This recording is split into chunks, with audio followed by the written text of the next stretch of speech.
আমার আজকের নিবেদন কাজী নজরুল ইসলাম রচিত কাব্যগ্রন্থ ফণী মনসা থেকে সংগৃহীত। শ্রাবণ ১৩৩৪ বঙ্গাব্দে রচিত এই কাব্যগ্রন্থে মোট ২৩টি কবিতা রয়েছে, যার মধ্য থেকে আজকে পথের দিশা কবিতাটি আবৃত্তি করার একটি ছোট্ট চেষ্টা আপনাদের সামনে রাখব। চারিদিকে এই গুন্ডা এবং বদমায়েশির আখড়া দিয়ে, রে অগ্রদূত, চলতে কি তুই পারবি আপন প্রাণ বাঁচিয়ে? পারবি যেতে ভেদ করে এই বক্রপথের চক্রবুহ? উঠবি কি তুই পাষাণ ফোরে বনস্পতি মহীরুহ?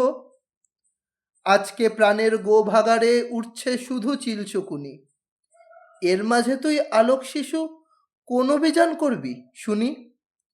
ছুটছে পাথর ছিটায় কাদা কদর জেরেই হরি খেলায়, শুভ্র মুখে মাখিয়ে কালী ভোজপুরীদের হট্ট মেলায়। বাংলাদেশও মাতল কিরে, তপস্যা তার ভুলল অরুণ, তারিখানার চিৎকারে কি মানল ধুলায় ইন্দ্র বরুণ? ব্যগ্রপরাণ অগ্রপথিক, কোন বাণী তোর শুনতে সাধ? মন্ত্র কি তোর শুনতে দেবে নিন্দাবাদীর ঢক্কানি নাদ? নরনারী আজ কণ্ঠ ফেরে কুৎসা গানের কোরাস ধরে, ভাবছে তারা সুন্দরেরই জয়ধ্বনি করছে জোরে। এর মাঝে কি খবর পেলি নববিপ্লব ঘোড়সওয়ারি আসছে কেহ? টুটল তিমির খুলল দুয়ার পূব দুয়ারি। ভগবান আজ ভূত হল যে, পরে দশচক্র ফেরে, যবন এবং কাফের মিলে হায় বেচারায় ফিরছে তেড়ে। বাঁচাতে তাই আসছে কি রে নতুন যুগের মানুষ কেহ? ধুলায় মলিন রিক্তাভরণ সিক্ত আখি রক্ত দেহ। মসজিদ আর মন্দির ওই শয়তানদের মন্ত্রণাগার। রে অগ্রদূত, ভাঙতে এবার আসছে কি জাট কালা পাহাড়? জানিস যদি খবর শোনা বন্ধ খাঁচার ঘেরা টোপে, উঠছে আজও ধর্মধ্বজা টিকির গিঠে দাড়ির ঝোপে। নিন্দাবাদের বৃন্দাবনে ভেবেছিলাম গাইব না গান, থাকতে নারী দেখে শুনে সুন্দরের এই হীন অপমান।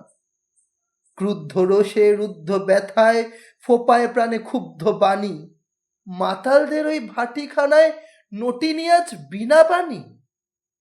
জাতির পরাণ সিন্ধু মথি স্বার্থলোভী পিশাচ যারা, সুধার পাত্র লক্ষ্মী লাভের করিতেছে ভাগ বাটোয়ারা। বিষ যখন আজ উঠল শেষে, তখন কারুর পাইনে দিশা। বিষের জ্বালায় বিশ্ব পুড়ে স্বর্গের তারা মেটান তৃষা। শ্মশান সবের ছায়ের গাদায় আজকের তাই বেড়াই খুঁজে, ভাঙন দেবাজ ভাঙের নেশায় কোথায় আছে চক্ষু বুঝে। রে অগ্রদূত, তরুণ মনের গহন বনের রে সন্ধানী, আনিস খবর কোথায় আমার যুগান্তরের খর্গপানি। ভিডিওটি শেষ পর্যন্ত দেখার জন্য ধন্যবাদ। যদি ভালো লেগে থাকে তাহলে চ্যানেল উচ্চারণ এর পাশে থাকবেন এমন আরও ভিডিওর জন্য। আপনার প্রত্যেকটি মতামত আমাকে আরও এগিয়ে যেতে সাহায্য করবে।